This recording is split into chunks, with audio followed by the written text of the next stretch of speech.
Today we're going to be making a foldable on how to translate verbal expressions and equations into algebraic expressions and equations. So we're going to start by just labeling our notebook with what we're talking about. We're going to turn this to the side and we're going to just label this translating expressions and equations. And just so we know what we're doing, we're going to be starting with verbal expressions and equations, and we're going to be going to algebraic. So I'm just going to leave this on here so you'll know we're going from verbal to algebraic, and we can go back and forth, but we're going to mostly focus on verbal to algebraic today. So what we're going to do to make this is we're going to start by tearing the bottom of our paper for about 4 sections. So 1, 2, 3, 4, 4 lines. And then we're just going to fold those 4 lines up to right about here. Okay? And then we're going to the top, and we're going to do the same thing. We're just going to go for about from the top section, because it's a bigger line, to about the second line down. So not a ton of paper is going to be folded. And then once we have the top and the bottom folded, we're just going to take our scissors and we're just going to do 2 quick snips. One here, and then one in the middle here. And again, it doesn't have to be perfect. All right, then once we've done that, we're going to do one more quick thing to make sure that we have enough space to do this. We're going to take a ruler, or you can take any straight edge that you have, and at the top here, from that first line where we hit, we're going to come to here, we're going to count every 2 lines, and we're going to draw a line. So we fold it down the top, so we hit that line, that second line down, or first line down, I'm sorry, and then we're going to say, okay, well that's where my line hits for that fold, so the second line down, I'm going to draw a line, okay? And then we're going to do another 2 lines down, and another 2 lines down, and another 2 lines down. So 1, 2, 3, 4, and then we're going to do 1 more. So we've got 5 lines. And we want to up here, we can draw a line to make sure that we don't go too far down on this part. Okay, and if you want to, I would suggest just tracing that pink line right here. And you don't have to use a ruler to do this. I'm using my cool wavy ruler. You could use any straight edge, a card, another piece of paper, whatever you have. So we're going to start with talking about, well, what is an expression versus an equation? So the prefix for equation is equa, which we know is usually associated with equals, okay? So an equation is a mathematical sentence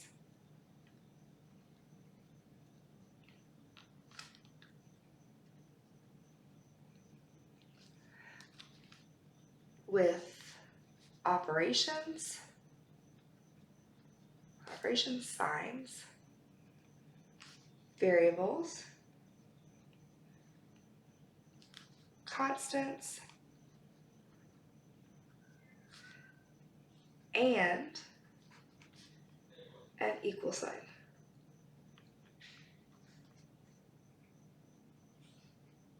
Okay, so the big thing here is that this has an equal sign. Equations, per the word equa, or the prefix equa, is going to have an equal sign. An expression is basically the same thing, just without the equal sign. So an expression is a mathematical sentence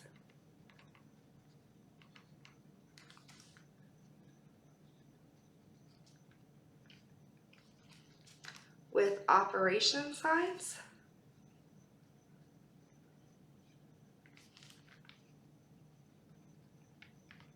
constants, variables,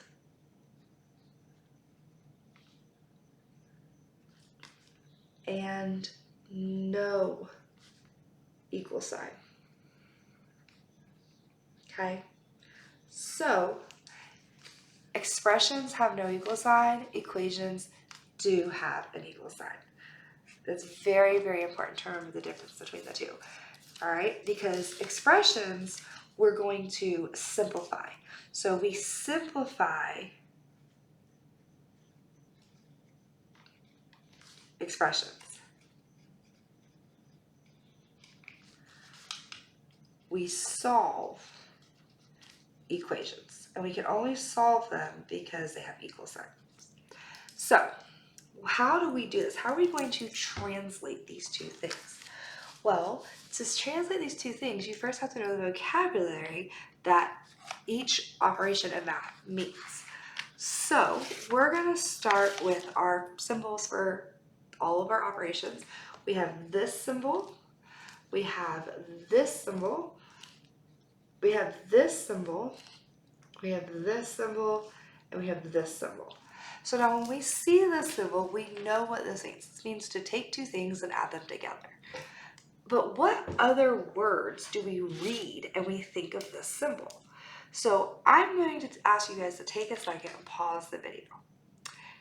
After that, write down all the words you can think of that when you read them, you think of this symbol, all the words you can think of for this symbol, and so on.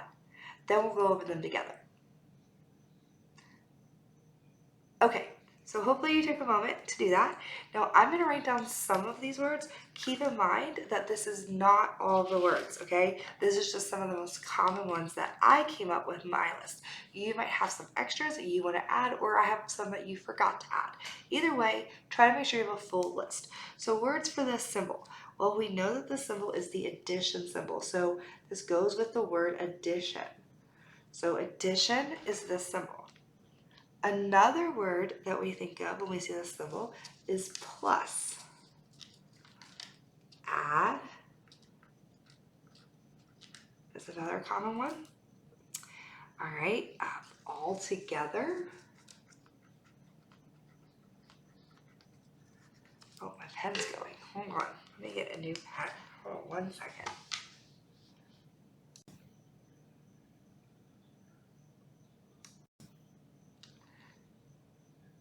Okay, so hopefully you had a second to maybe add some more words to your list. So I was looking for a new pen.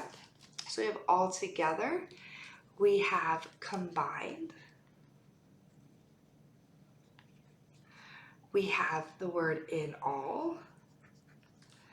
All right, another one we think of is more than, and I'm gonna put an asterisk next to more than because we're gonna come back and we're gonna talk about that one.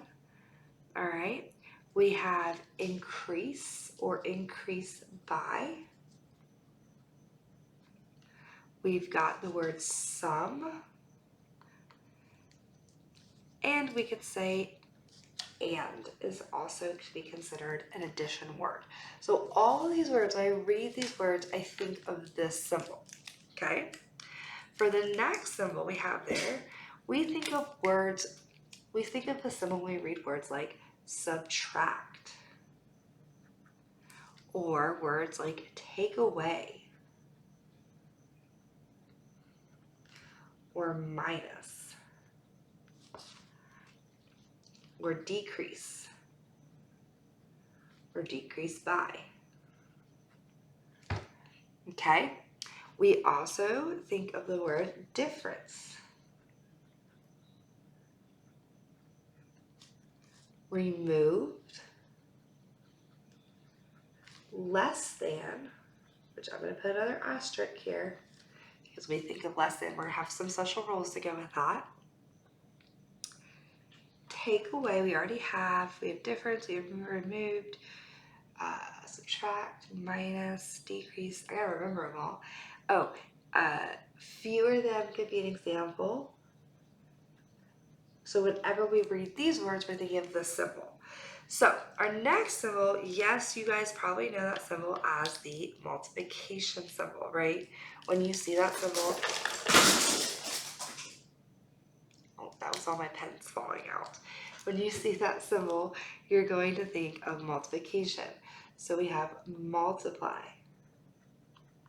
We have double or triple, because if we double something, we multiply it by 2. If we triple something, we multiply it by 3.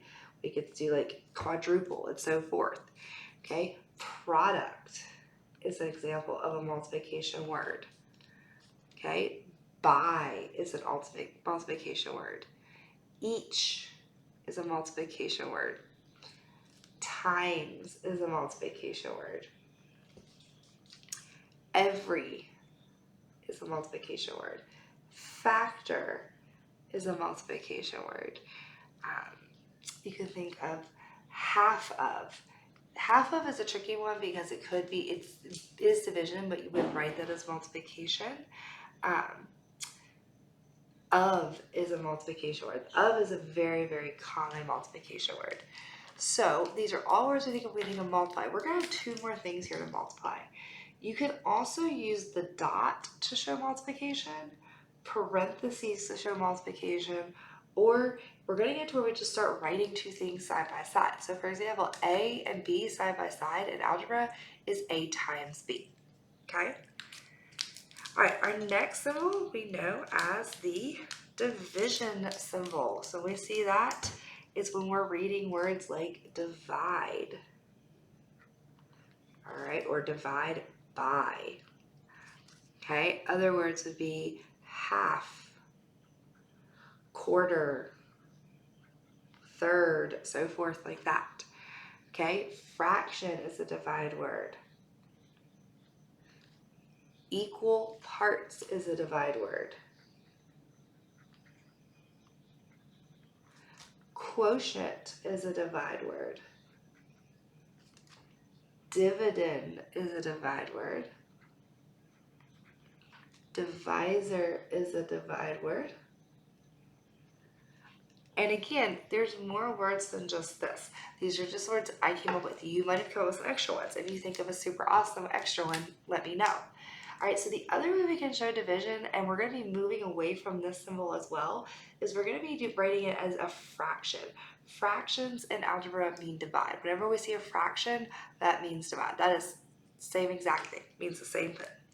All right, and then our last symbol we have here is we have the equal sign. So when we see equal sign, that is equal, equal to. Is a very, very common word that we think of equals. Results in. Are is a very common equals word, or same as is a very common equals word. So all these words are talking about equal signs. So what we have to start getting used to is when we read each of these words, we need to start picturing these symbols in our mind. All right, we're gonna add two special things down here at the bottom though. That's what these other two flaps are for. And those two special things are for more than and less than, and for sum of and quotient of. All right, so for more than and less than, we'll write these on the front.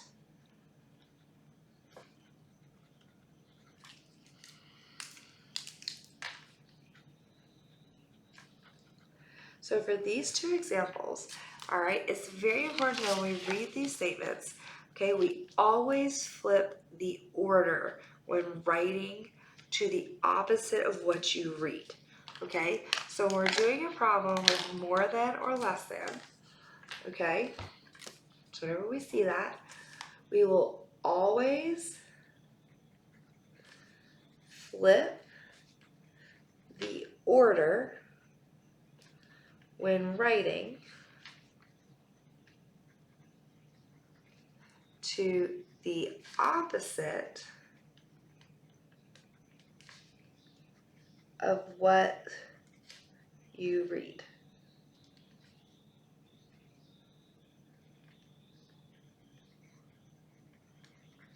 Okay, so always flip the order to the opposite of what you read. I did make a little mistake there because I always make mistakes. No one's perfect. So I'm just gonna white out that right there. Okay, always flip the order when writing to the opposite of what you read. So whenever you see more than or less than, I tell everybody, whatever's in the front, you move to the back, and whatever's in the back, you move to the front. So we switch their places. Okay, now, as far as the other special words, the other words we're thinking about here are sum of, quotient of, and product of, okay? So sum of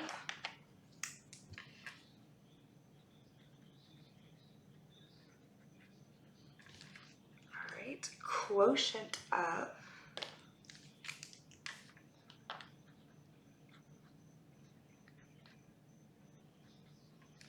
and product of. So what about these words are special?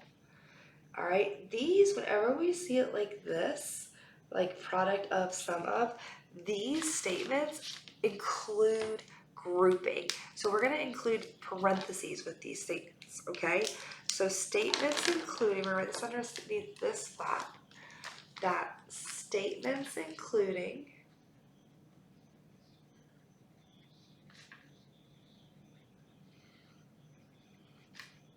sum of, quotient of, and product of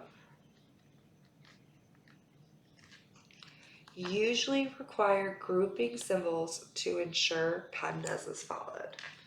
Okay, we talked about PEMDAS already. Usually require grouping symbols to ensure PEMDAS, we should know what PEMDAS is followed. Okay, so it's very, very important that when we read those, they're grouping symbols. And grouping symbols include parentheses, brackets, or the little curly cues. Okay, so what I'm going to do is I'm going to pause this video and I'm going to write down 6 examples. Okay, I'm going to write these 6 examples in the middle. So I'm going to have example 1, example 2, example 3, example 4, example 5, if I can fit it on here, example 6. So what I'm going to have you guys do is I'm going to have you pause the video yourself after I copy these down, write them down, and then we'll work through them together. Okay, so I've written down my examples. It definitely takes a minute to write these down. So take just a second and try to copy these down yourself, and then we'll start going over them. Okay, so hopefully you have these copied down. I did have to move down my foldable just a little bit to fit in example 6 because it was taking up a little more room than I thought. So let's go over these very quickly. So I want us to go through, underline the hot words, the words that we see that mean something in math, okay? So example 1 is 1/2 of a number plus 2. So we know 1/2. Well, over here, half is a division thing, so that's important. But then of is a multiplication word. If we go back up to the top, when we see of, we know that of is multiplication. A number, we don't know what a number is, plus 2. Plus is definitely a hot word. So what we're going to do is we're going to go through here. We're going to say, okay, 1/2 is a fraction of 1/2. Of means to multiply, so multiplied by a number, so of a number. We don't know what this number is, so whenever we don't know what a number is, we're going to choose a variable because the variable represents an unknown number. So say n plus is the plus sign 2. So this is an expression. So what we have here is we have 1/2 n plus 2. This is an expression. It does not have an equal sign. That is what all we have, we're done. All right, number 2. Example number 2 is a number times 7 decreased by 4 is 11. So a number, we don't know what a number is. All right, that's not a word. We have times, we know is a multiplication number, so we're going to underline that one. 7 decreased by is definitely a hot word. 4 is 11. So we know a number is unknown, so we're going to let that be just n again, or whatever variable you like. Times is going to be multiplication. 7 decreased by 4, so we know decreased by subtraction is 11. Oh, is equals. So now I usually write the 7 in front of the n, so we would write this as 7n minus the 4 right there equals 11. Now this is an equation. This is an equation because it has an equal sign. Take a second and see if our other 4 examples are also equations. Okay, so if you said that all 4 other equations or expressions were, you said that all 4 other statements, verbal statements, were equations, you'd be correct.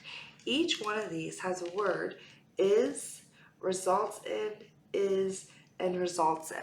That means these are all 4 going to be equations. So let's go ahead and let's convert these are all the verbal equations into actual algebraic equations with numbers and letters. So, example 3, 4 less than a number is 5. All right, 4 is our number.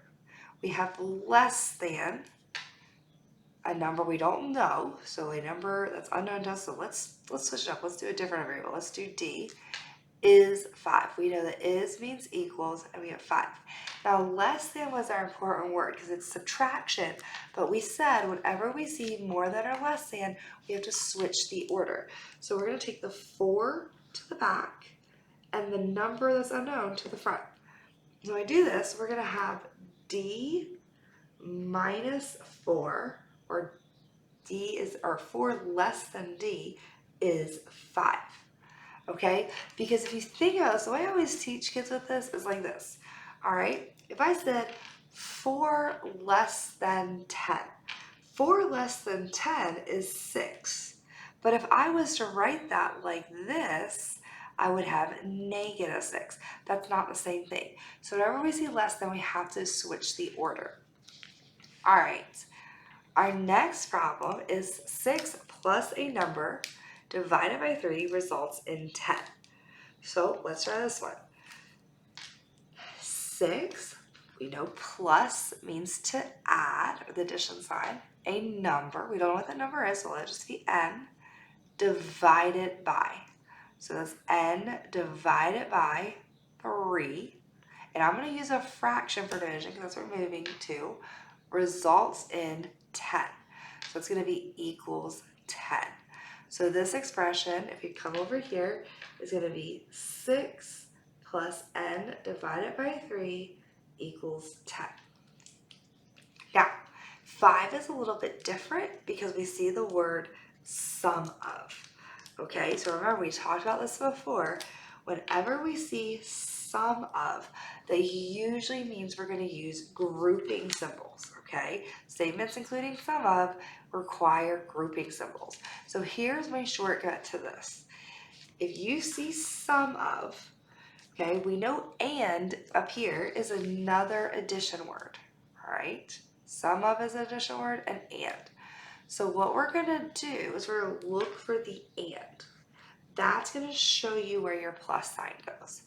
So 4 and a number, those are the 2 things that we're taking the sum of, and those are the 2 things that are going to get grouping symbols. Divide it by 2, so divide it by would be a division, is 16. That would be equals 16. So how we would write this algebraically is 4 plus n divided by 2 equals 16, because that's how we're going to write in algebra. We're going to write everything with division as a fraction. Okay? So again, the trick for sum of, quotient of, and product of is look for the and or the other word that describes that operation, and that's where the symbol will go. So we're going to try that with example 6. So example 6 is the quotient of e plus 2 and 5 results in 4. So the quotient of e plus 2 and 5 results in 4. So if we're looking at this one, here's how we're going to do it. We're going to say, okay, the quotient of, that's going to require grouping. Okay, so we look for what we're taking the quotient of. That's and. Okay, that means this is where the division is going to go. All right, so up top, the top of the division problem is going to be the e plus 2, and that's where we're going to get that grouping. We're grouping this, and we're going to do 5 divided by 5 results in 4. So if I'm writing this one out completely, we're going to see e plus 2 with grouping symbols to do first, divided by 5 equals 4. So that is an example of how we translate from verbal to algebraic expressions and equations. I call these sometimes our hot words. These are the words that you need to know. You need to read these words, and when you read these words, you automatically need to think of these symbols. It's very, very important that you can do that. So I hope this helps. I know this was a bigger foldable than usual, has a lot of information, and that it has a couple, a whole page. It took a little bit longer, but I hope this helped you guys understand how to translate into an algebraic equation or expression.